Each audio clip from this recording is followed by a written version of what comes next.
So finally the wait is over guys and module number 1 आ चुका है और मॉड्यूल नंबर 1 है हमारा इंट्रोडक्शन टू एथिकल हैकिंग के कोर्स पे। सो ऑलराइट गाइस, तो अब हम स्टार्ट करने वाले हैं मास्टर इन एथिकल हैकिंग का मॉड्यूल नंबर 1, जिस चीज़ का आपको सबसे ज़्यादा इंतजार था। तो आपको दो काम करना है स्टार्ट करने से पहले। एक कोई पेन कॉपी हो, आपके पास कोई नोटबुक हो जहाँ पर आप नोट्स बना सकते हो, तो उसको लेकर बैठ जाओ, क्योंकि हम साथ ही साथ बहुत ही बेहतरीन कंटेंट सीखने वाले हैं, बहुत सारे नॉलेज लेने वाले हैं और बहुत मज़ा आएगा। तो आप स्क्रीन पे देख सकते हो कि India's most practical ethical hacking course buy cyber mind space. तो ये है join the cyber security revolution, be the seed not the target. तो इस वाले अपने स्लोगन के साथ हम आगे चलते हैं, ठीक है। तो words make this course unique, इस चीज़ के बारे में मैंने आपको पिछली क्लास में बताया भी था। आप लोग यहाँ पढ़ सकते हो कि इसको ये कोर्स इतना यूनिक क्यों है बाकी लोगों की वीडियो से। और ऐसा इसलिए है क्योंकि हम यहाँ पर प्रैक्टिकल लैब्स के बारे में डिस्कस करेंगे हर मॉड्यूल के बाद, ठीक है। होमवर्क मैं आपको दूंगा हर क्लासेस के बाद। साथ ही साथ टेलीग्राम पे डिस्कशन होगा हमारे, रियल टाइम प्रैक्टिस और TryHackMe hack the box, स्पॉट्सफिगर, वन हब, ठीक है। वीकली लाइव क्यों होगा, नोट्स में दूंगा आपको चीट शीट, ठीक है। साथ ही साथ आपको टूल्स मिलेंगे टेलीग्राम पे, करियर की गाइडेंस मिलेगी। इस पूरे मॉड्यूल को कंप्लीट करने के बाद आपको जॉब के लिए बहुत सारे तरीके बताऊंगा, कैसे कैसे आप जॉब ले सकते हो, इंटरव्यू प्रिपरेशन कैसे होती है, रिज्यूम बिल्डिंग कैसे होता है, सब कुछ बारे में बताऊंगा। साथ ही साथ doubt clearing via comments and Telegram, no fluff only real ethical hacking. So हम आगे चलते हैं। सो आज आप क्या सीखने वाले हैं, तो आज की इस वीडियो के अंदर आप कौन कौन से टॉपिक को पढ़ेंगे, इस सिलेबस के बारे में मैंने पिछली वीडियो के अंदर बता दिया था। तो आप यहाँ स्क्रीन पे देख सकते हो कि आज हम सीखेंगे व्हाट इज एथिकल हैकिंग, ठीक है। Hacking versus ethical hacking, types of hackers, कितने तरीके के हैकर्स होते हैं और हैकिंग के कितने फेजेस होते हैं, सीआईए ट्रेड क्या होता है, मोस्ट इंपॉर्टेंट टॉपिक, ठीक है। इन्फॉर्मेशन सिक्योरिटी कंट्रोल क्या होते हैं, security testing types, VAPT, pen test, red team. साथ ही साथ सीखेंगे की concept, threats, vulnerabilities, exploits, risk, ठीक है। Cyber crimes laws in India and globally, cyber laws कौन कौन से हैं, करियर पाथ एंड सर्टिफिकेशंस के साथ बारे में सीखेंगे। और CH, OSCP, PNPT के बारे में सीखेंगे, क्या क्या आप सर्टिफिकेशंस कर सकते हो। तो चलिए स्टार्ट करते हैं। तो सबसे जो पहला टॉपिक है हमारा, सबसे पहला topic, what is ethical hacking. भैया मैं आपने पूरा कोर्स स्टार्ट कर दिया, एथिकल हैकिंग होता क्या है बेसिकली, ठीक है। और एथिकल का क्या मतलब है और हैकिंग का क्या मतलब है, इस चीज़ के बारे में समझते हैं। देखिए, ethical hacking is authorised security testing to find vulnerabilities in systems, networks and applications before malicious hackers can exploit them. इसका क्या मतलब है, इसका मतलब यह है कि एथिकल हैकिंग का बेसिकली मतलब होता है कि परमिशन के साथ आप किसी सिस्टम, किसी नेटवर्क के अंदर अटैक करते हो, हैकिंग करते हो, कोई वर्नेबिलिटीज़ निकालते हो, उससे पहले कि कोई और हैकर, कोई खराब हैकर, कोई क्रिमिनल आके उसके अंदर कमी ना निकाल के एक्सप्लॉइट ना कर दे, उससे पहले आप परमिशन के साथ स्कोप में रहकर आप हैकिंग करते हो और उसको लीगल तरीके से हैकिंग करते हो, ताकि आप सिस्टम की सिक्योरिटी को इम्प्रूव कर सको। उसको बोलते हैं एथिकल हैकिंग। समझ में आया आपको, थोड़ा टेक्निकल टर्म हो गया। अगर मैं आपको एक एग्जांपल दूं, तो आपको एग्जांपल यहाँ नीचे दिख रहा होगा, imagine your house is a system. मान लीजिए कि आपका घर एक सिस्टम है, ओके। और you hire a lock Smith, आपने एक लॉक स्मिथ को हायर किया जो कि ताला चाबी बनाते हैं, ठीक है। और वो लॉक स्मिथ क्या है, एक एथिकल हैकर है। तो आपने उसको हायर इसलिए किया ताकि वो घर में जितने भी वीक ताले हैं, जो वीक लॉक्स हैं, उन सबको फिक्स कर सके, ठीक है। तो सबको फिक्स कर सके, इससे पहले कि कोई और चोर आकर आपके घर के सारे तालों को, जो भी ताला कमज़ोर होगा उसको खोलकर आपके घर के अंदर कोई भी लूटपाट कर सके। ये बेसिक एग्जांपल दिया है मैंने आपको कि आपका एक घर है और उसके अंदर आपने किसी और चाबी ठीक करने वाले को, ताला बनाने वाले को आपने हायर किया और आपने बताया कि भाई इन सारे तालों को चेक करो, कौन सा ताला वीक है और किसको किसको लॉक अनलॉक करना सबसे आसान है। तो आपने उसको परमिशन दी, आपने उसको इजाज़त दी, आपने उसको बताया कि आप इस बाउंड्री में रहकर अब ये काम करो, उसको बोलूँगा एथिकल हैकर। अब मान लीजिए कि आप सो रहे हो और आपके घर में कोई और इलीगल हैकर्स कोई एक लॉक देखकर कि ये लॉक में कमी है और उसको खोलकर आपके घर में घुस जाए, तो इसको बोलेंगे ब्लैक हैट हैकर, एग्जैक्टली। तो यानी कि इसका मतलब ये होता है कि जब भी कोई इलीगल काम होता है वो सारा का सारा ब्लैक हैट हैकर करते हैं अपने फ़ायदे के लिए, और जो भी एथिकल हैकर्स होते हैं वो सिस्टम को इंप्रूव करने के लिए काम करते हैं। तो ये बेसिक एग्जाम्पल दिया मैंने आपको, बहुत अच्छे से समझ में आ गया होगा आपको, ठीक है। तो हम चलते हैं अब आगे। व्हाट इज एथिकल हैकिंग समझ में आ गया। So what is ethical hacking के आगे अब मैंने एक और टॉपिक लिखा है यहाँ पर, बियॉन्ड द बेसिक्स, ठीक है। तो ये एथिकल हैकर्स करते क्या है, real world ethical hackers sign, ठीक है, NDA, नॉन डिस्क्लोजर एग्रीमेंट। जितने भी एथिकल हैकर्स होते हैं वो ज़्यादातर नॉन डिस्क्लोजर एग्रीमेंट को साइन करते हैं टेस्टिंग से पहले। इसका मतलब समझना, आप किसी कंपनी के लिए काम करोगे, आप किसी ऑर्गेनाइजेशन के लिए काम करोगे, या फिर आप किसी पर्टिकुलर किसी इंडिविजुअल के लिए काम करोगे, तो उससे पहले आपको NDA साइन करना पड़ता है, नॉन डिस्क्लोजर एग्रीमेंट साइन करना पड़ता है कि मैं आपकी इजाज़त के साथ, आपके परमिशन के साथ मैं हैकिंग करने जा रहा हूँ, ठीक है। They follow rules of engagement, तो वो रूल्स ऑफ इंगेजमेंट के वो फॉलो करते हैं, like scope, time and tools allowed. तो मान लीजिए कि आप जब बग बाउंटी करने जाओगे, आगे मैं समझाऊंगा बग बाउंटी किसे कहते हैं, मैं बिल्कुल इस तरीके से एक्सप्लेन करने की कोशिश कर रहा हूँ कि अगर कोई स्टूडेंट है जिसको बिल्कुल भी नॉलेज नहीं है, वो फिर भी इस लेक्चर को समझ पाए। तो रूल ऑफ एंगेजमेंट किसे कहते हैं कि आप किसी बाउंड्री के अंदर रहकर कि आप यही सारे टूल्स यूज़ कर सकते हो, इन स्कोप से बाहर जाके हैकिंग नहीं कर सकते। आपको समझ में आ रहा है कि मान लीजिए कि मेरी कोई वेबसाइट है और मैं चाहता हूँ कि मेरे सिर्फ एडमिन की पैनल की वेबसाइट्स पे लोग जाके अटैक कर सके और वल्नरेबिलिटीज निकाल सके, और मैं चाहता हूँ कि मेरा कोई और है जहाँ पेमेंट वगैरह का है या फिर एम्प्लॉय जहाँ पे काम करते हैं उनके एडमिन पैनल को ना छेड़े कोई, तो वो हो गया स्कोप कि मैं लोगों को अलाउ कर रहा हूँ कि आप मेरा सिर्फ एडमिन पैनल ही एक्सेस कर पाओ और उसके ऊपर जाकर अटैक कर सकते हो, तो इसको बोलते हैं स्कोप। तो जितने भी एथिकल हैकर्स होते हैं वो रूल्स ऑफ इंगेजमेंट को फॉलो करते हैं। It's not only about hacking, it's about documenting, reporting and fixing. तो हैकिंग का मतलब ये सिर्फ नहीं है कि आपने कोई टूल्स वगैरह रन कर दी, स्क्रिप्ट रन कर दी और आपने हैकिंग कर लिया। हैकिंग का बेसिकली मतलब होता है डॉक्यूमेंटिंग। ठीक है, आप जो भी काम कर रहे हो उसके लिए पहले आपको डॉक्यूमेंट साइन करने पड़ेंगे, आपको एग्रीमेंट साइन करना पड़ेगा, उसके बाद जब आप हैकिंग कर लोगे तो उसको रिपोर्ट करना पड़ेगा और रिपोर्टिंग करने के बाद आप उसको फिक्स करोगे। तो ये पूरा का पूरा हैकिंग का एक फेज़ है। ओके, आपको समझ में आया किस तरीके से हैकिंग होती है? और उसके नीचे मैंने एग्जांपल भी लिख रखा है, जो मैं आपको एग्जांपल अभी समझा रहा था कि bug bounty hunters report axes on Instagram. कि मान लीजिए कोई बग बाउंटी हंटर है। बग बाउंटी हंटर किसे कहते हैं? बग बाउंटी हंटर का मतलब होता है कि कोई भी इंसान जिसको हैकिंग की नॉलेज है वो परमिशन के साथ किसी वेबसाइट के ऊपर, किसी इंडिविजुअल के ऊपर जाके हैकिंग करता है और उससे पैसे कमाता है। समझ में आया आपको? मुझे हैकिंग आती है तो मैं क्या करूँगा कि भाई मैं किसी वेबसाइट के अंदर जाके उस वेबसाइट के अंदर कमी निकालूंगा। उस कमी को बोलते हैं साइबर सिक्योरिटी के टर्म में वर्नेबिलिटी। क्या बोलते हैं? वर्नेबिलिटी। और इसका दूसरा नाम है बग्स। तो अगर मैं किसी वेबसाइट के अंदर बग्स निकाल सकता हूं तो मैं उससे पैसे भी कमा सकता हूं। तो बग बाउंटी हंटर क्या करेंगे? एक रिपोर्ट बनाएंगे एक्सेसेस की। फॉर एग्जांपल लिख रखा है एग्जांपल के तौर पर कि एक बग बाउंटी हंटर ने रिपोर्ट किया एक्सेसेस क्या है? एक तरह का वर्नेबिलिटी है। उसने इंस्टाग्राम पे निकाला और उसको कितने रुपए मिले? $10,000 मिल गए। ये एग्जाम्पल है। आपको समझ में आ गया कि एथिकल हैकिंग क्या होता है और बग बाउंटी हंटर किस तरीके से पैसे कमाते हैं। तो hackers find same bug and sells in on dark web. तो उसको क्या बोलेंगे हम? Black hat hacking. मान लीजिए कि किसी ने बग बाउंटी हंटिंग करके 10,000 रुपये कमाए इंस्टाग्राम के अंदर लूप होल निकाल के, तो उसको बोलेंगे एथिकल हैकिंग। अगर कोई और इंसान उसी बग को निकालकर डार्क वेब पे सेल कर देता है और उससे ज़्यादा ही पैसे कमा सकता है तो उसको क्या बोलेंगे? Black hat hacking. एग्जैक्टली। आप लोगों को समझ में आ रहा है? आई होप आपको समझ में आ गया होगा। तो सबसे नीचे देखो क्या लिख रखा है मैंने, assignment. Read and summarise any one real bug bounty report from HackerOne activity पे जाके आप एक क्या करो, एक रियल बग बाउंटी की रिपोर्ट निकालो और आप वहाँ जाकर पढ़ सकते हो। जो असाइनमेंट मैंने नीचे लिख रखा है, आपको एक बग बाउंटी का पूरा रिपोर्ट पढ़ना है, एक रियल बग बाउंटी का, कि किसी ने किस तरीके से हैकिंग करी, पूरा रिपोर्ट पढ़ना है, उसको समराइज करना है। तो पहला असाइनमेंट मैंने पहली स्लाइड से आपको दिखा दिया। ओके, सो आई होप आपको समझ में आ गया होगा जो भी मैंने चीज़ें समझाई आपको। तो अब चलते हैं हम आगे। तो अब बात करते हैं हैकिंग वर्सेस एथिकल हैकिंग। तो हैकिंग का मतलब क्या है और एथिकल हैकिंग का मतलब क्या है? ज़्यादातर तो मैंने आपको चीज़ें समझाई दी है। यहाँ फटाफट एक फ्लो चार्ट है, यहाँ पे हम देख लेते हैं। तो डिफरेंसेस यहाँ पर मैंने लिख रखे हैं और यहाँ पर है हैकर्स एंड क्रैकर्स और यहाँ लिखा है एथिकल हैकर्स। मीजर्स का मतलब होता है ऑफेंसिव और इनका काम होता है डिफेंसिव। ऑफेंसिव का मतलब नुकसान पहुंचाने का काम करते हैं, डिफेंसिव मतलब उनको रोकने का काम करते हैं। ठीक है, और यहाँ लिखा ना हैकर्स एंड क्रैकर्स। हैकर्स मतलब है ये वाली जो लाइन है, बीच वाली जो लाइन है, ये सारे के सारे इलीगल काम है, ये खराब लोग हैं, ये बहुत खराब लोग हैं समाज के लिए। और जो इस तरफ लिखे हैं मैंने, सारे एथिकल हैकर्स हैं, जो समाज को सुधारने का काम करते हैं, जो सिस्टम को फिक्स करने का काम करते हैं। तो यहाँ पर मैंने बहुत सारे डिफरेंसेस लिख रखे हैं, लाइक मीजर्स, इनका काम होता है ऑफेंसिव, इनका काम होता है डिफेंसिव। अटैक कैसा करते हैं? ये हार्मफुल, और इनका क्या काम होता है? सिमुलेटेड। वर्नेबिलिटीज कैसे करते हैं? ये एक्सप्लॉइट करते हैं और इसको आइडेंटिफाई करते हैं।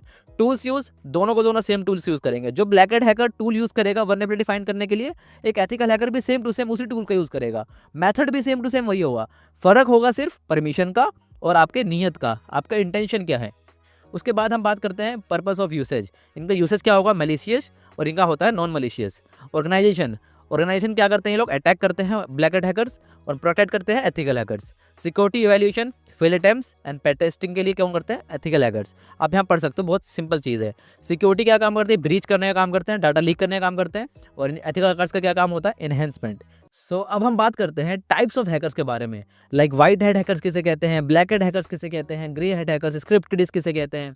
तो देखिए, व्हाइट हैट हैकर्स होते हैं ना, ये इनका काम क्या होता है? ये सारे के सारे authorised and paid to test systems, ये बिल्कुल लीगल काम करते हैं, इनका काम इलीगल बिल्कुल भी नहीं होता।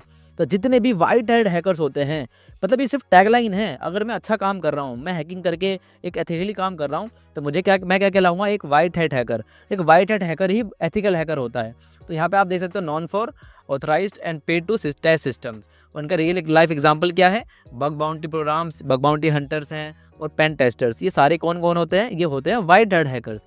उसी तरीके से ब्लैक हैट हैकर्स किसे कहते हैं? ब्लैक हैट हैकर्स का मतलब होता है illegal hackers. For example Anonymous, Lapsus and DarkSide, ये सारे के सारे क्या काम करते हैं? किसी ऑर्गेनाइजेशन को, किसी इंडिविजुअल को नुकसान पहुंचाने का काम करते हैं, पैसे लूटने का काम करते हैं, बहुत सारे इलीगल काम करते हैं। तो ब्लैक हैट हैकर्स उन्हें कहते हैं। तो आपको कभी भी ब्लैक हैट हैकर की श्रेणी में नहीं आना, आपको ये काम नहीं करना, आपको कभी भी लीगल काम नहीं करना। तो हमेशा कोशिश करनी है कि आप हमेशा लीगल काम करो। इसके बाद आते हैं इन दोनों का मिक्स, जिनका नाम होता है grey hat hackers. Grey hat hackers का मतलब होता है इन दोनों का मिक्सअप, कि वो लीगल काम भी करते हैं और इलीगल काम भी करते हैं, उन दोनों के बीच में रहते हैं। ना वो बिल्कुल लीगल है, ना बिल्कुल इलीगल है, वो बीच में रहते हैं। तो इनको बोलते हैं अनऑथराइज्ड बट नॉट हार्मफुल। ये बिना परमिशन के करते हैं, लेकिन इनका काम नुकसान पहुंचाना नहीं होता है। ठीक है। तो guy who hacked Indian railways and API and inform them. तो फॉर एग्जांपल क्या है कि एक इंसान ने एपीआई, इंडियन रेलवेज एपीआई को हैक किया और साथ ही साथ उनको इन्फॉर्म किया कि भाई आपके अंदर ये वर्नेबिलिटीज़ हैं, इनको सॉल्व कर दो। तो पहली बात तो उसने बिना परमिशन के हैक किया, जो कि इलीगल था, तो ब्लैक हैट हैकर की श्रेणी में आ गया। लेकिन उसने इन्फॉर्म कर दिया, यानी कि उसका इरादा गलत नहीं था, इसलिए वो उसने क्या किया? लीगल काम भी किया, इलीगल भी किया, इसलिए उसको हम बोले हैं grey hat hackers. I hope आपको समझ में आ गया होगा। इसके बाद आते हैं स्क्रिप्ट किडीज। स्क्रिप्ट किडीज का मतलब क्या होता है? Noob using tools without knowledge. बहुत सारे एथिकल हैकर्स, बहुत सारे सोचते हैं कि भाई हम एथिकल हैकर हैं, बहुत अच्छे खासे हैकर हैं, लेकिन जिनको नॉलेज नहीं होती, जो कि सिर्फ टूल्स, स्क्रिप्ट्स को रन करना जानते हैं, उनको एक आधा मैसेज पता चल गया, वो सोचते हैं कि भाई मैं इंस्टाग्राम का अकाउंट हैक कर दूंगा, फेसबुक अकाउंट हैक कर दूंगा। उनको थोड़े बहुत तरीके पता चले गए, कोई गेम्स की वेबसाइट्स हैक करना या फिर कोई गेम्स के आईडीज़ को हैक करना, ये सीख गए और सोचते हैं कि हम हैकर हैं। रियलिटी में वो हैकर नहीं है। हैकर्स का बेसिकली काम अलग होता है। जो स्क्रिप्ट किडीज होते हैं उनको, वो क्या होते हैं? नूब होते हैं, और वो छोटे मोटे टूल्स का बिना नॉलेज के उन टूल्स को रन करते हैं, स्क्रिप्ट को रन करते हैं और अपना काम करते हैं। For example run Metasploit without knowing payload. सबसे अच्छा एग्जाम्पल है कि मेटास्प्लॉइट को रन किया। अब ये मेटास्प्लॉइट क्या होता है आगे कोर्सेज में हम देखेंगे, लेकिन इतना आप समझ जाओ कि एक टूल है जिसको रन करते हैं बिना किसी नॉलेज के, उसके अंदर बिना पेलोड लगाए। ठीक है। उसके बाद आते हैं हैक्टिविस्ट। हैक्टिविस्ट का क्या मतलब होता है? Politically motivated hacking. समझ पा रहे हो आप लोग? हैक्टिविस्ट का बेसिकली मतलब है कि जो लोग पॉलिटिकली मोटिवेटेड होते हैं, यानी कि उनको पॉलिटिक्स का सपोर्ट होता है और फिर जाके वो हैकिंग करते हैं। मान लीजिए कि कोई कांग्रेस का है, उसके अंदर किसी इंसान ने हैकिंग करना चाह रहा है। बीजेपी की कोई लीगल डॉक्यूमेंट्स या फिर कुछ भी ऐसी चीज़ें हैं जिससे उनका नुकसान हो सकता है, तो कोई भी एक पार्टी दूसरी पार्टी को हैक करवाती है ताकि अपना पर्सनल फ़ायदा उठा सके, ताकि वो इलेक्शन जीत सके, पॉलिटिकली उनका कोई ना कोई एडवांटेज हो, और वहाँ पर वो हैकिंग करवाते हैं ऐसे हैकर से, तो वो हैकर्स क्या कहलाएंगे? हैक्टिविस्ट। अब मान लीजिए कि कोई हैकर है जो कि सिर्फ और सिर्फ पॉलिटिकल ड्रिवन है, उसका माइंडसेट है कि सिर्फ पॉलिटिकली है, तो वो क्या कहलाएगा? Hacktivist. For example Anonymous defacing government sites. अब ऐसे ही बहुत सारे लोग हैं कि जो हैकिंग करते हैं और गवर्नमेंट्स का काला चिट्ठा निकालते हैं, बताते हैं कि इस मंत्री ने ये गलत काम किया था। समझ पा रहे हो? तो उसने अगर पॉलिटिक को, अगर उनको डार्क साइड एक्सपोज कर रहे हैं, अगर मान लीजिए कि मैं पॉलिटिक्स को एक्सपोज करने लग जाऊं और जितने भी लोग गलत कर रहे हैं उनको एक्सपोज करने लग जाऊं, तो मैं क्या कहलाऊंगा? हैक्टिविस्ट कहलाऊंगा। एग्जैक्टली। एक होता है स्टेट स्पॉन्सर्ड हैकर्स। इनको क्या बोलते हैं? Cyber warfare teams. For example इसका, ठीक है, फॉर एग्जाम्पल मतलब मैं कहना ही चाह रहा हूँ कि बहुत सारे हैकर्स ऐसे होते हैं जिनको कोई स्टेट उनके पीछे लगी रहती है कि भाई आप हैक करो। ठीक है, हम इंडिया के हैं सारे हैकर्स, आप हैक करो रशिया को। आपको पता होगा नॉर्थ कोरिया ने भी एक बार अमेरिका की कंपनी को हैक कर दिया था, सोनी की कंपनी है, उसके बारे में भी एक स्टडी बनाऊंगा मैं। लेकिन ज़रूरी है आप लोगों को ये समझना कि मान लीजिए कि कोई कंट्री है जहाँ पर वो कंट्री सपोर्ट करिए हैकर्स को कि आप किसी और कंट्री को हैक करो, किसी और ऑर्गेनाइजेशन को हैक करो, और उसको अब तुम्हारे पीछे हम बैठे हैं, तुम टेंशन मत लो, तुम बस हैक करो। तो वो क्या कहलाएंगे? State sponsored hackers. इसके बाद आते हैं साइबर टेररिस्ट, जो सबसे ज़्यादा वेल नोन जाने जाते हैं। इनको बोलते हैं ये किस लिए जाने जाते हैं? इनको जाना जाता है create fear via cyber attacks. इनका काम यही होता है कि भाई आतंक फैलाना। Cyber terrorist. समझ पा रहे हो आप लोग कि पहले जो लोग होते थे कि भाई कहीं न्यूक्लियर अटैक कर रहे हैं, कुछ कर रहे हैं, लेकिन आजकल ऐसा होने लग गया कि किसी विक्टिम के बारे में इतनी इन्फॉर्मेशन निकाल लेते हैं कि उसको अटैक करना बहुत सिंपल हो जाता है, बहुत आसान हो जाता है। तो उनको बोलते हैं साइबर टेररिस्ट, जिनका सारा का सारा काम होता है कि उन लोगों के अंदर डर बैठाना और एक तरीके से पूरा नेगेटिव माहौल बनाना, इनका काम होता है। ठीक है। For example DDoS on critical infrastructure. DDoS attack करके किसी साइट को डाउन कर दिया। फॉर एग्जाम्पल किसी क्लास 12 का रिजल्ट आने वाला है, क्लास 10 का रिजल्ट आने वाला है, तो उस वेबसाइट पर जाकर डीडीओस अटैक करेंगे और पूरी वेबसाइट का सर्वर डाउन कर देंगे। तो ऐसे लोगों को क्या बोलेंगे? Cyber terrorist. वो लोग वो परेशान कर रहे हैं, आतंकी फैला रहे हैं। ठीक है। तो मैंने आपको यहाँ नीचे एक टास्क दिया है, वो टास्क क्या है? Google and note one real life case of each hacker type. ठीक है। तो आप लोगों को ये काम दिया है मैंने, हर स्लाइड के नीचे कोई ना कोई काम है ज़रूर। तो आपको मैंने क्या काम दिया है कि गूगल करो और नोट करो एक रियल लाइफ केस हर एक हैकर के बारे में, कि अगर व्हाइट हैट हैकर है तो उसने रियल कोई दुनिया में ऐसा एग्जिस्ट करता है जिसमें व्हाइट हैट हैकर हो और उसने बहुत अच्छा काम किया हो, ब्लैक हैट हैकर हो उसने कोई काम किया हो, ग्रे हैट हैकर उसने कोई काम किया हो, स्क्रिप्ट किडीज के बारे में, सबके बारे में एक एक आप एग्जाम्पल लिख लो। तो ये काम मैंने आपको दे दिया। सो अब हम चलते हैं आगे और समझते हैं 5 फेजेस ऑफ हैकिंग के बारे में। देखो 5 फेजेस ऑफ हैकिंग का मतलब क्या है। दुनिया के अंदर जितने भी हैकर्स हैं वो टोटल 5 स्टेप्स फॉलो करते हैं हैकिंग के लिए। तो पहला जो स्टेप है इसका नाम होता है रिकॉनेसेंस, रिकॉन जो शॉर्ट फॉर्म में लिखा है रिकॉन। तो आप लोग यहाँ देख सकते हो रिकॉन का क्या मतलब होता है, इन्फॉर्मेशन गैदरिंग। ठीक है, रिकॉन का मतलब होता है इन्फॉर्मेशन गैदरिंग, कि किसी विक्टिम के बारे में, किसी ऑर्गेनाइजेशन के बारे में ज़्यादा से ज़्यादा इन्फॉर्मेशन निकालने को बोलते हैं रिकॉनेसेंस। तो ये अगर आपको अटैक करना है किसी ऑर्गेनाइजेशन के पास या फिर कहीं भी किसी चीज़ के लिए भी अटैक करना है, तो उसके बारे में अगर आपको सबसे ज़्यादा नॉलेज है, उसके बारे में इन्फॉर्मेशन आप निकाल पा रहे हो गूगल के थ्रू, डॉगिंग के थ्रू, ठीक है, स्कैनिंग करके, बहुत सारे तरीके होते हैं इन्फॉर्मेशन निकालने के लिए। तो अगर आप किसी चीज़, किसी विक्टिम के बारे में, किसी ऑर्गेनाइजेशन के बारे में अगर आप इन्फॉर्मेशन निकाल पा रहे हो, तो सबसे पहला स्टेप होता है। तो हैकर ये काम करते हैं, सबसे पहले रिकॉनेसेंस, किसी विक्टिम के बारे में डिटेल्स निकालते हैं। ठीक है, और कौन कौन से टूल्स यूज़ करते हैं, फॉर एग्जांपल गूगल का यूज़ करेंगे, माल्टीगो, सोडान, ये सारे बहुत सारे अलग तरीके हैं। हम मॉड्यूल नंबर 2 में सब चीज़ को देखेंगे प्रैक्टिकली। और इसका रियल एग्जांपल क्या है, target old jobs postings reveals tech stack, यानी कि बहुत सारे जो पुरानी जॉब पोस्टिंग होंगी उसके बारे में जाएंगे, लोगों को देखेंगे किस किस लोगों ने अप्लाई कर रखा है। आप ध्यान सुनना, बहुत सारे लोग जब जॉब अप्लाई करते हैं तो अपना phone number, contact, address, father name, mummy का नाम और मैरिटल स्टेटस सब कुछ डालते हैं। तो अगर मैं ऐसी कोई वेबसाइट पे निकाल पाऊँ जहाँ पर लोगों ने जॉब के लिए अप्लाई किया हो और उनका डाटा निकाल लूँ, तो काफ़ी सारी लोगों की इन्फॉर्मेशन आ जाएगी, मेल आईडी निकल के आ जाएगी, बहुत सारी एड्रेस निकल के आ जाएगा उन लोगों का। और तो दूसरा काम करते हैं हैकर्स, सबसे पहला दूसरा काम करते हैं वो है स्कैनिंग। स्कैनिंग का बेसिकली मतलब क्या है कि ये चेक करते हैं कि कौन कौन से पोर्ट्स ओपन हैं। ठीक है, तो डिस्कवरिंग सिस्टम्स एंड पोर्ट्स इनका काम होता है। और इनका कौन कौन से टूल्स यूज़ करते हैं, लाइक एनमैप। एनमैप एक टूल है, आपको अगर समझ नहीं आ रहा है कि एनमैप क्या है, तो एनमैप एक टूल है जिसके थ्रू हम पता करते हैं कि जो भी सिस्टम है उनके लिए कौन कौन से दरवाजे खुले हुए हैं, लाइक पोर्ट्स कौन कौन से खुले हुए हैं, सिस्टम पे कौन कौन से वर्जन चल रहा है, सर्विसेज कौन कौन से रन हो रही है, ऑपरेटिंग सिस्टम कौन कौन से हैं। तो इन सब चीज़ों के बारे में पता करने के लिए हम स्कैनिंग करते हैं। ठीक है, फॉर एग्जांपल लिख रखा है मैंने यहाँ पर फाइंड्स ओपन आरडीपी पोर्ट। अगर आरडीपी ओपन पोर्ट को पता कर लिया तो रिमोट एक्सेस प्रोटोकॉल के थ्रू मैं उसके सिस्टम को लाइव देख सकता हूँ। उसके बाद जो थर्ड स्टेप होता है वो होता है गेनिंग एक्सेस, कि आपने सबसे पहला काम क्या किया, रिकॉनेसेंस किया, स्कैनिंग करी, आपने देखा कौन कौन सा दरवाज़ा खुले हुए हैं। अब आप उस दरवाजे के अंदर एंटर कर जाओगे।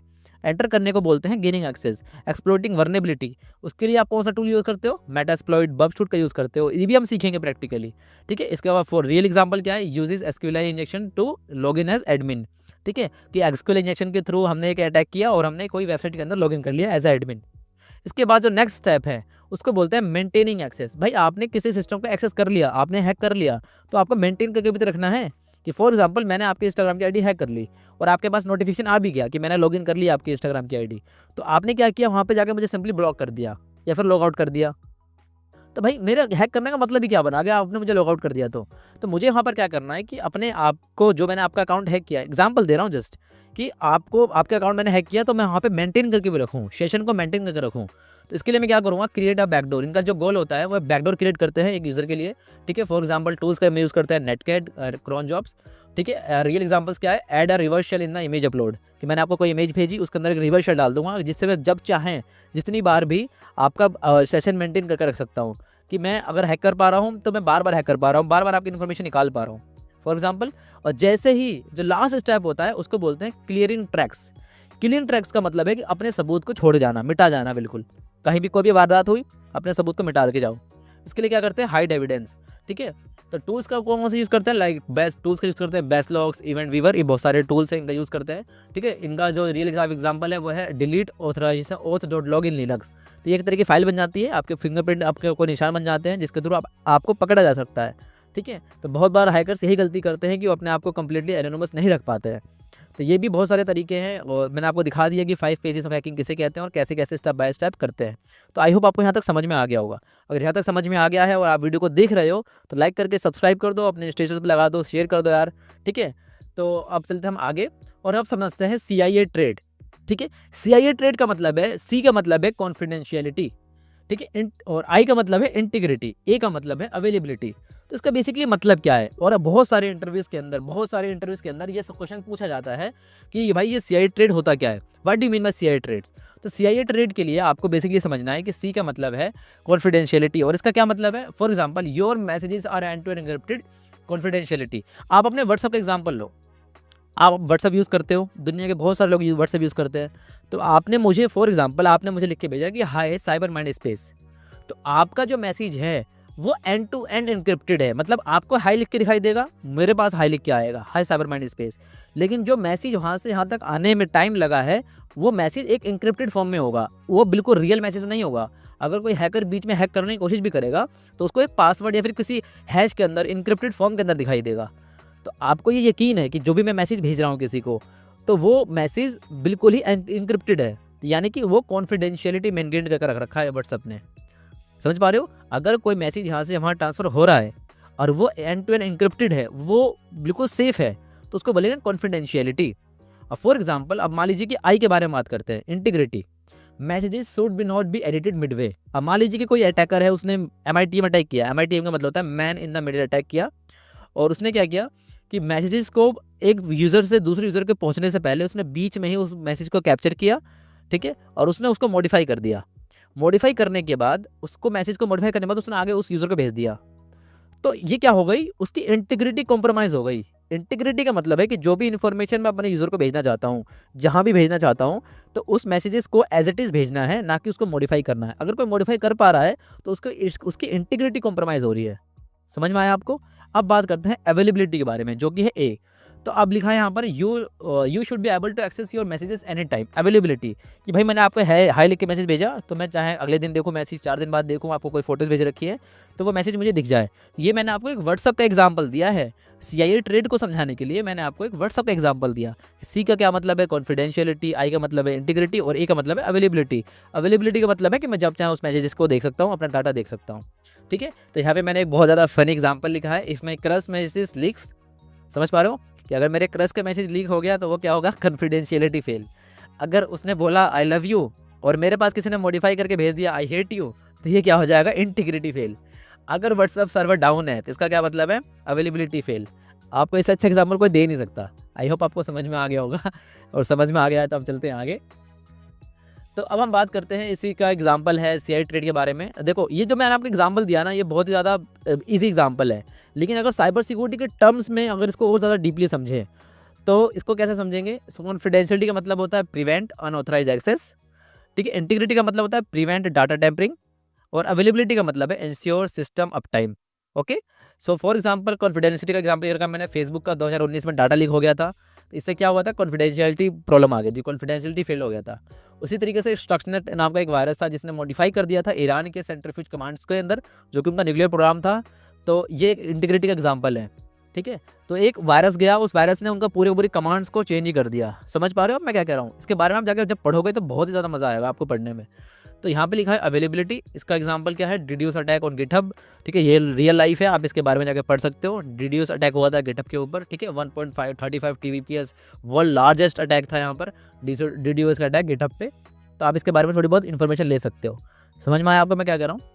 सो अब हम चलते हैं आगे और समझते हैं इन्फॉर्मेशन सिक्योरिटी कंट्रोल्स के बारे में। अब देखो, इन्फॉर्मेशन सिक्योरिटी कंट्रोल्स को समझने के लिए आपको 3 चीज़ समझनी पड़ेगी। एक होता है एडमिन, एक होता है टेक्निकल और एक होता है फिजिकल। एडमिन का बेसिक मतलब जानते हो कि जिसके पास फुल के फुल रियल लाइफ कंट्रोल हो, पूरा पूरा कंट्रोल हो। For example training staff not to click phishing. तो एक एडमिन होता है जो अपने जितने भी एम्प्लॉइज़ हैं उनको ट्रेनिंग देगा कि भाई किसी भी फिशिंग लिंक पे क्लिक मत करना। तो वो एक एडमिन है जो दूसरे लोगों को सिखा रहा है, जिसके पास फुल कंट्रोल है। एक होता है टेक्निकल, जो कि क्या करता है, और इंक्रिप्शन लगाता है और फायरवॉल लगाता है। समझ पा रहे हो आप लोग? तो टेक्निकल काम ये सारे काम होते हैं। For example real life control, Cloudflare हो गया, एसएसएल हो गया, ये होता है टेक्निकल। एक होता है फिजिकल, फिजिकल मतलब होता है बायोमेट्रिक लोग लगाते हैं, जो सीसीटीवी कैमरा, ये सारी चीज़ आती हैं फिजिकल के अंदर, ठीक है। एग्जाम्पल देता हूँ आपको, एग्जाम्पल पढ़ो एक बार आप। टू प्रोटेक्ट योर फोन, आप अपने फ़ोन को प्रोटेक्ट करने के लिए क्या करते हो, एडमिन। आप डिसाइड करते हो कि इसका पासवर्ड कब कब चेंज करना है। आप अपने फ़ोन का पासवर्ड जब चाहे वीकली चेंज कर सकते हो। एक होता है टेक्निकल, टेक्निकल का अगर हम बात करें तो आप अपने फ़ोन में कोई एंटीवायरस डालते हो। और फिजिकल का मतलब है कि आप अपने आपको रूम में बंद कर लेते हो। समझ पा रहे हो आप लोग? तो ये है एग्जांपल इन्फॉर्मेशन सिक्योरिटी कंट्रोल्स के अंदर कि इन्फॉर्मेशन की सिक्योरिटी कैसे कर रहे हो आप। इन्फॉर्मेशन जो भी आपके पास है उसकी सिक्योरिटी किस तरीके से कर रहे हो, एडमिन तौर पर और टेक्निकल तौर पर और फिजिकल तौर पर। ये तीनों तरीके होते हैं किसी भी इन्फॉर्मेशन को सिक्योर करने के लिए। आई होप आपको समझ में आ गया होगा। इसके बाद हम चलते हैं आगे और हम समझते हैं security testing types. Security testing type का क्या मतलब है, वीएपीटी, पेन टेस्ट, रेड टीम। तो वीएपीटी क्या होता है, ठीक है। देखो, सिक्योरिटी टेस्टिंग के लिए ना बहुत सारे अलग अलग तरीके हैं। फॉर एग्जाम्पल आप जहाँ से दम समझना मेरी बात को, यहाँ लिखा है VAPT। ये VAPT जो करते हैं ना, इनका क्या क्या काम होता है, इनका काम होता है टेस्ट एंड पैच। ये टेस्टिंग करते हैं और इनका पैच करने का काम होता है। टूल्स का यूज़ करते हैं ये लोग, बर्ब का, बब शूट का यूज़ करते हैं, नेसेस का यूज़ कर सकते हैं, ठीक है। इनका काम क्या होता है, डेज, बहुत दिनों तक काम होता है। पेंटेस्ट वाले लोग क्या करते हैं, अटैक टू फाइंड फ्लॉज। ये इनका काम होता है अटैक करो और कमियां निकाल दो, इनका बेसिकली यही काम है। इसके लिए कौन कौन से टूल्स यूज़ करेंगे, फॉर एग्जांपल Nmap का यूज़ करेंगे, मेटास्प्लॉइट का यूज़ करेंगे, और ये बहुत सारे टूल्स होते हैं, लेकिन मैंने बेसिक आपको समझाने के लिए लिख रखा है। और इनका काम क्या होता है, बहुत हफ्तों तक, क्योंकि बहुत दिनों तक अटैक करेंगे और वल्नरेबिलिटीज़ को निकालना बहुत ज़्यादा मुश्किल होता है, क्योंकि आजकल की जो दुनिया डिजिटल होती जा रही है, उसी तरीके से वल्नरेबिलिटीज़ भी बढ़ रही हैं और कुछ चीज़ें बहुत ज़्यादा सिक्योर भी हो रही हैं। उसके बाद आते हैं रेड टीम, ठीक है। तो रेड टीम का क्या काम होता है, रियलिस्टिक एपीटी सिमुलेशन। तो ये क्या करते हैं, रियल एपीटी सिमुलेशन करते हैं। इनका काम ये कौन कौन से कस्टम टूल्स, इनके लिए खुद का प्रीपेड टूल्स आते हैं, इनका यूज़ करते हैं ये लोग, और इनका काम महीनों तक होता है, ठीक है। तो सिक्योरिटी टेस्टिंग टाइप का बेसिकली आप यहाँ मतलब समझ सकते हो कि ब्लू जो टीम होती है ना, वो डिफेंड करती है। बेसिक आप मतलब समझो, जो ब्लू टीम होगी, ब्लू टीम एक सिंपली नाम दे रखा है, जो ब्लू टीम होगी वो डिफेंड करेगी, रेड टीम अटैक करेगी, पर्पल टीम दोनों से सीखेगी और आगे बढ़ेगी। समझ पा रहे हो कि ब्लू टीम ने क्या किया, डिफेंड किया, रेड टीम ने अटैक किया, और पर्पल टीम ने क्या किया, सीखा दोनों से कि दोनों क्या कर रहे हैं, एक डिफेंसिव काम कर रहा है, एक ऑफेंसिव काम कर रहा है। तो यहाँ पर मैंने लिख रखा है लास्ट में एक लैब है ट्राइहेक्मी की, प्री सिक्योरिटी पाथ, ठीक है। तो आपको ट्राइहेक्मी की वेबसाइट पे जाना है, वहाँ पे अपना साइन अप करना है, और वहाँ पे जाकर सर्च करना है pre security path. Pre security path जब आप सर्च करोगे तो उस लैब को आपको सॉल्व करना है। तो ये मैं आपको होमवर्क दे रहा हूँ, जब नेक्स्ट मॉड्यूल हम पढ़ेंगे उससे पहले आपका मेरे टेलीग्राम ग्रुप के अंदर जाके उसको सबमिट करना है। आपको आई होप हमें यहाँ तक समझ में आ गया होगा।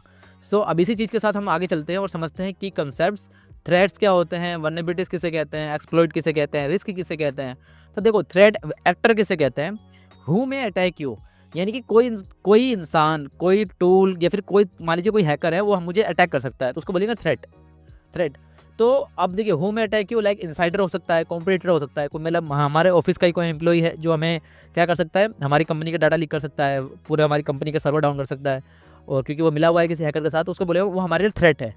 इतना समझ में आया आपको? ये साइबर सिक्योरिटी के टर्म्स है जो मैं आपको समझा रहा हूँ, आगे समझ में आएगा आपको। अभी आप लोगों से मैं बोलूँगा भाई वल्नरेबिलिटी असेसमेंट किसे कहते हैं, आप लोग समझ नहीं पाओगे क्या होता है ये। इसलिए ज़रूरी है कि साइबर सिक्योरिटी के कुछ कीवर्ड्स हैं, उनको आप समझो। तो थ्रेट एक्टर समझ में आ गया, like insider, competitor, nation state. अब बात करते हैं वल्नरेबिलिटी के बारे में। वल्नरेबिलिटी किसे कहते हैं, वीकनेस यानी कि कमी, अनपैच सर्वर, मिसकॉन्फिगर्ड S3 बकेट, ये एग्जांपल हैं वल्नरेबिलिटी के। एक्सप्लॉइट किसे कहते हैं, एक्सप्लॉइट का मतलब होता है कोई कोड या फिर किसी तरह का कोई मेथड जिससे हम उस वीकनेस को, उस वल्नरेबिलिटी को एक्सपोज कर सकते हैं, उसको एक्सप्लॉइट कर सकते हैं। रिस्क का क्या मतलब है, रिस्क का मतलब होता है threat into vulnerability into impact upon control, इसको बोलते हैं हम रिस्क। ठीक, कितना ज़्यादा हमारा रिस्क होता है यार, बेसिक मतलब है, आप समझ सकते हो। ये जो इक्वेशन दे रखी है मैंने, आप इस इक्वेशन को समझाना मुझे कमेंट सेक्शन में, अगर कोई देख रहा है तो उसको इसके बारे में समझाना, बहुत अच्छा एग्जाम्पल लिखा है, ठीक है। तो हैकर का जो माइंडसेट क्या होता है, अब देखो इतनी सारी चीज़ें मैंने आपको सिखा दी, लेकिन एक हैकर का माइंडसेट नहीं सिखाया अभी तक। तो हैकर का जो माइंडसेट होता है वो बाकी लोगों से बिल्कुल हट के सोचेगा, बहुत ही अलग तरीके से सोचेगा, ठीक है। तो फॉर एग्जाम्पल वो कैसे सोचता है, वो सोचता है कि every digital thing an entry point, कि दुनिया में जितनी भी चीज़ें हैं, फॉर एग्जाम्पल ये फ़ोन हो गया, या फिर ये मेरा क्या हो गया, ये ईयरबड हो गया, या फिर मान लीजिए कि कोई कंट्रोलर हो गया, ठीक है। इसके अलावा ये बहुत सारी चीज़ें होती हैं जिसके थ्रू जितनी भी डिजिटल चीज़ें हैं जो कनेक्टेड हैं हमारे और इंटरनेट से, तो एक हैकर यही सोचता है कि जितनी भी डिवाइसेस है ना, वो मेरे लिए एक एंट्री पॉइंट है, मैं उसके अंदर वल्नरेबिलिटी फाइंड करके उसके अंदर थ्रू घुस सकता हूँ। मैं स्पीकर को भी हैक कर सकता हूँ, ब्लूटूथ डिवाइसेस को भी हैक कर सकता हूँ। तो एक हैकर हमेशा ये सोचता है कि मैं किसी भी तरीके से किसी डिवाइस के थ्रू अंदर घुस सकता हूँ, तो उसके लिए हमेशा वो सोचता है कि ये डिवाइस है, इसके अंदर क्या कमी हो सकती है और मैं इसको हैक करके कैसे घुस सकता हूँ। कोई वाईफाई है तो वाईफाई के अंदर हैक करके जितने भी डिवाइसेस हैं उनके अंदर कैसे घुस सकता हूँ। तो बहुत सारे तरीके सोचता है वो, ठीक है। Every error messages, page responses, email headers is equal to clues, यानी कि जितने भी एरर मैसेज शो करते हैं, मान लो कोई हैकर वेबसाइट पे गया और उसको कोई वो फालतू का एरर दिखाई दे रहा है, तो वो ये नहीं सोचेगा कि एरर क्यों आ रहा है, वो ये सोचेगा कि कहीं है वेबसाइट की कमी तो नहीं है। अगर कोई कमी होगी तो वो हैक कर सकता है। अगर कोई पेज बहुत टाइम ले रहा है रिस्पॉन्स करने में, कोई चीज़ सर्च करने में, तो वो समझ जाएगा कि हाँ इस वेबसाइट के अंदर कुछ तो फ्लो है, और उस फ्लो का यूज़ करके वल्नरेबिलिटी को फाइंड करके वो हैक कर सकता है। उसी के तरीके से ईमेल हेडर्स का भी यूज़ करके वो पता कर लेता है कि हाँ मेरे लिए हिंट मिल गया है कि हाँ यार ये हैक करने लायक है। तो ये होता है एक हैकर का माइंडसेट, वो कहीं ना कहीं ज़रूर दिमाग लगाएगा और हमेशा सोचेगा कि किस तरीके से मैं उसके अंदर घुस सकता हूँ, किस तरीके से मैं उसको हैक कर सकता हूँ। उसका दिमाग हमेशा उसी चीज़ के ऊपर काम करेगा। आप लोगों को ये चीज़ समझ में आई? आई होप आपको समझ में आ गया होगा। तो हम चलते हैं अब आगे और समझते हैं cyber laws in India and globally, कि साइबर लॉज क्या है, कितने नियम कानून बने हुए हैं हमारे इंडिया के अंदर और बाहर कंट्रीज़ के अंदर। तो ये चीज़ आपको बहुत ज़्यादा ज़रूरी है समझने के लिए। अब ये तो मॉड्यूल नंबर 1 है, तो इसके अंदर काफ़ी सारी चीज़ें थी जो थ्योरेटिकल हैं, और जो भी मैंने असाइनमेंट्स वगैरह दिए हैं आपको करना है कंप्लीट। देखो साइबर लॉज बेसिकली है क्या, इंडिया के अंदर एक आईटी एक्ट है 2000, आईटी एक्ट 2000 आपको पढ़ना है, ठीक है, जिसके अंदर मैंने जो मेन पॉइंट्स मैंने लिख रखे हैं, लाइक सेक्शन 66 कहता है हैकिंग के बारे में, सेक्शन 67 कहता है पब्लिशिंग ऑब्सीन कंटेंट, ठीक है, कि आप ये ऑब्सीन कंटेंट नहीं डाल सकते, और सेक्शन 70 कहता है क्रिटिकल इंफ्रास्ट्रक्चर, ठीक है। और इंपॉर्टेंट केसेस में आपको सब दिखा देता हूँ एक बार। 2008 के अंदर अंकित फाडिया नाम की एक टेस्टिमनी थी जिसने हेल्प किया था इन्वेस्टिगेशन के अंदर, ठीक है। तो ये इंपॉर्टेंट केसेस है, इनके बारे में आपको पढ़ना है। तो आपको करना क्या है, इंडिया के अंदर जो साइबर नियम है आईटी एक्ट 2000 गूगल पर सर्च करना है, पहली वेबसाइट पर आपको एक पीडीएफ दिख जाएगी, उस पीडीएफ को जाकर थ्रोली पढ़ना है। मेरा काम नहीं है कि भाई मैं आपको यहाँ सारी नियम समझाऊं, मैंने दे रखा है, आप इसको पढ़ के भी समझ सकते हो, और जाके अगर आपको डिटेल में पढ़ना है कि भाई हैकिंग का कौन कौन सा नियम है, क्या क्या हो सकता है, अगर मैं बिना परमिशन के किसी का अकाउंट हैक कर रहा हूँ, या फिर मैं किसी बैंक का सर्वर हैक कर रहा हूँ, तो मेरे ऊपर क्या क्या चार्जेस लग सकते हैं, ये नियम कानून आपको पता होना चाहिए, ठीक है। और उसके बाद 2021 में एक लड़का था, बॉय फ्रॉम जम्मू कश्मीर, उसने क्या किया था, हैक कर लिया था पीएमओ का ईमेल, ठीक है, कोज्ड वाया, कैसे पकड़ा गया वो, ईमेल आईपी ट्रैकिंग करके। तो एक लड़का था, उसने जम्मू कश्मीर में उसने हैक किया था। अब उसके साथ क्या हुआ होगा सोचो, उसने पीएमओ का ईमेल हैक कर लिया, और उसको कैसे पकड़ा गया, वो आईपी ट्रैकिंग करके पुलिस ने, या फिर साइबर वो जो पुलिस होती है उसने पकड़ लिया। पकड़ने के बाद उसके साथ क्या क्या चीज़ें हुई होंगी, उसके लिए साइबर लॉज बने हुए हैं कि वो आप बिना इजाज़त के नहीं कर सकते। आपने अगर पीएमओ का ईमेल हैक किया है तो आपके साथ ये लीगल कॉन्सिक्वेंसेज हो सकते हैं, इस चीज़ के बारे में आपको पता होना चाहिए।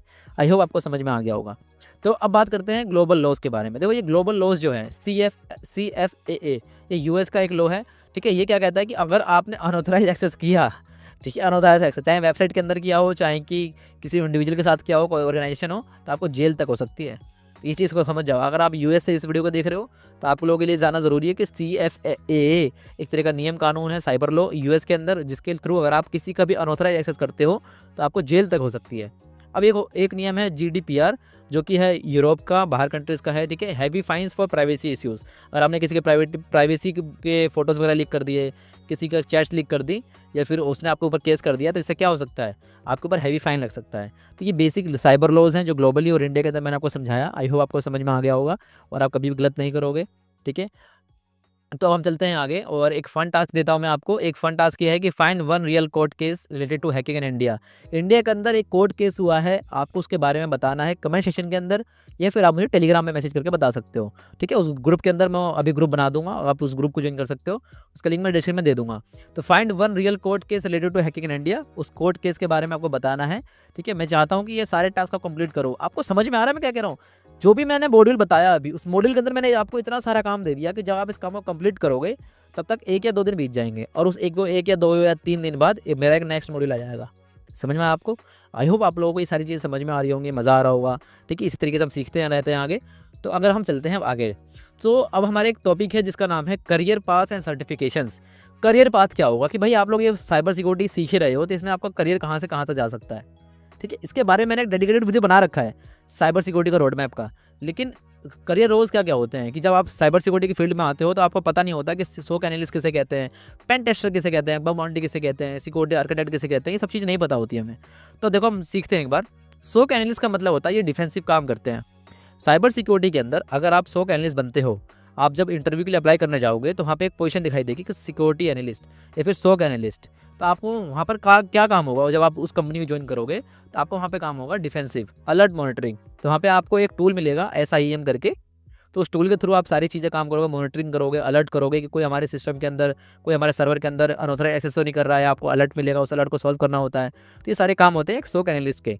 उसी तरीके से एक होता है पेन टेस्टर्स। पेन टेस्टर का मतलब होता है कि पेनिट्रेट कर रहा है, यानी कि सिस्टम को तोड़ रहा है, उसके अंदर घुसने की कोशिश कर रहा है। एक होते हैं bug bounty. Bug bounty hunters का क्या मतलब होता है कि वो फ्रीलांसर हैकर होते हैं, वो घर बैठ के वेबसाइट पे जाके हैकिंग करते हैं और पैसे कमाते हैं। आई होप आपको ये सारी बेसिक चीज़ें पता होंगी। तो अब बात करते हैं सिक्योरिटी आर्किटेक्ट। सिक्योरिटी आर्किटेक्ट का मतलब होता है कि ये एक आर्किटेक्ट होते हैं जो कि इंफ्रास्ट्रक्चर को डिज़ाइन करते हैं जिससे पूरा का पूरा सिस्टम सिक्योर रह सकता है। अब मान लीजिए कि आईफोन है, आईफोन एंड्रॉइड से अलग कैसे है, क्योंकि इसका इंफ्रास्ट्रक्चर अलग है। तो इसको बनाया किसने बनाया होगा, सिक्योरिटी आर्किटेक्ट लोगों ने बनाया होगा कि इसको किस तरीके से हम सिक्योर रख सकते हैं। समझ पा रहे हो आप लोग मैं क्या कह रहा हूँ कि बाहर से थर्ड पार्टी एप्लीकेशन को हम इसके अंदर इंस्टॉल नहीं कर सकते। क्यों नहीं कर सकते, क्योंकि इसका आर्किटेक्ट अलग है। तो ये चीज़ें होती हैं जो सिस्टम को और ज़्यादा सिक्योर बनाती हैं। अब बात करते हैं रेड टीमर। रेड टीमर क्या करते हैं, ये सिमुलेट करते हैं एपीटीज को, ठीक है। इसके बारे में भी आप आगे बताऊंगा, लेकिन रेड टीम के बारे में मैंने पिछली 2-3 स्लाइड्स के अंदर बताया कि क्या काम करते हैं लोग। इन लोगों का काम भी अटैक करना होता है, ठीक है। सो अब बात करते हैं सर्टिफिकेशन रोड मैप के बारे में, क्योंकि आप जब इस कोर्स को कर रहे हो तो साथ में कौन कौन से सर्टिफिकेशन कर सकते हो। अगर आप मेरी बात मानो, अगर आप बिल्कुल स्टार्ट कर रहे हो, बिगिनर हो, तो आप CEH का सर्टिफिकेट कर सकते हो, ठीक है। CEH इसी काउंसिल का, कंप्यूटर सिक्योरिटी प्लस कर सकते हो, EJPD कर सकते हो, ठीक है, जूनियर पेन टेस्टर का। अगर आप इंटरमीडिएट लेवल पे हो तो आप OSCP कर सकते हो, PNPT कर सकते हो प्रैक्टिकल, ठीक है। अगर आप एडवांस पहुंच चुके हो तो भाई आपको तो देखने की ज़रूरत ही नहीं है, आप CRTO कर सकते हो, OSCP कर सकते हो, CISSP कर सकते हो अगर एडवांस हो तो, ठीक है। इतना काम आप कर सकते हो। तो आई होप आप लोगों को समझ में आ गया होगा कि सर्टिफिकेशन रोड मैप क्या क्या है, ठीक है। सो अब देखो, आप लोगों को जो मैंने होमवर्क दिया है, तो होमवर्क देखो एक बार और बता देता हूँ। Complete try hacking introduction to cyber security room, ठीक है। एक और रूम बता रहा हूँ, एक और रूम है introduction to cyber security room. Prepare करो 1 मिनट का एक्सप्लेनेशन CIA ट्रेड के लिए, ठीक है। 1 मिनट का एक्सप्लेनेशन तैयार करो, यानी कि अगर आप लोगों से अगर मैं पूछूं, आप लोग इतने सारे कमेंट्स करोगे, टेलीग्राम में मैसेजेस करोगे, तो मैं किसी भी स्टूडेंट से अगर पूछूं कि भाई CIA ट्रेड क्या होता है, तो आप लोग समझा पाओ कि एग्जैक्टली होता क्या है। इसका डेफिनेशन आपको लिख के भेजना है, टेलीग्राम पे इस होमवर्क को सिंसियरली के साथ कंप्लीट करना है, और आपको टेलीग्राम के ग्रुप के अंदर सबको सारे का सारा होमवर्क करके भेजना है। चाहे 50,000 बच्चे हों, चाहे 1 लाख बच्चे हों, चाहे 2,000 हों, चाहे एक बच्चा भी क्यों ना हो, आपको सिंसियरिटी के साथ वो होमवर्क कंप्लीट करना है। इसके बाद मैं नेक्स्ट मॉड्यूल लेकर आऊँगा, ठीक है। और इसके बाद जो नेक्स्ट काम करना है आपको, share 1 real hacking case you find shocking. कोई ऐसा हैकिंग का केस हो जो आपके आसपास हुआ हो, चाहे आपने पढ़ा हो कहीं, तो उसके बारे में आपको डिस्कस करना है, ठीक है। तो इस तरीके से हमारा मॉड्यूल 1 कंप्लीट होता है, ठीक है। सो अगर आप लोग सीरियस हो और अगर आप मुझसे पर्सनली सीखना चाहते हो, आप सोच रहे हो कि नहीं मुझे डेली बेसिस पे क्लासेस हो, मेंटरशिप हो, जिसके बारे में मैंने आपको स्टार्टिंग में बताया, तो आप यहाँ पढ़ सकते हो, आप मेरा बैच भी ज्वाइन कर सकते हो। आई होप आपको यहाँ तक चीज़ें समझ में आ गई हो। आप मुझे मेल कर सकते हो, इंस्टाग्राम में मैसेज कर सकते हो, अगर आपको पर्सनली मेरे से सीखना है तो, ठीक है गाइज। तो इसी के साथ thank you so much for watching this video and submit your homework on Telegram group cyber mind space, ठीक है। मैं लिंक डिस्क्रिप्शन में दे देता हूँ। इंस्टाग्राम पे मुझे फॉलो कर सकते हो, टेलीग्राम पे मैसेज कर लो, और जितना ज़्यादा हो सके इस वीडियो को शेयर करो। आई होप आप लोगों को चीज़ें समझ में आ गई होगी। और ये मॉड्यूल नंबर 1 था हमारा, और ये मॉड्यूल नंबर 1 हमने बिल्कुल थ्योरेटिकल समझा, क्योंकि इसमें सिर्फ हमने इंट्रोडक्शन सीखा कि एथिकल हैकिंग क्या होता है, साइबर लॉस क्या होता है, बहुत सारी चीज़ सीखी। ये ज़्यादातर थ्योरेटिकल पार्ट था। और जैसे जैसे नेक्स्ट मॉड्यूल आते रहेंगे, next module number 2, module number 3, इसमें प्रैक्टिकल देखेंगे कि किसी इन्फॉर्मेशन कैसे निकालते हैं, क्या क्या करते हैं, हैकिंग कैसे करते हैं, सब कुछ, ठीक है गाइस। आप लोगों को समझ में आ गया। अगर आपको पसंद आई ये वीडियो तो वीडियो को लाइक कर देना, सब्सक्राइब कर देना चैनल को, ठीक है गाइस। सो अब मैं मिलता हूँ आपको नेक्स्ट मॉड्यूल में, तब तक के लिए टेक केयर, बाय, और पढ़ते रहो, ठीक है। सी यू, गुड बाय।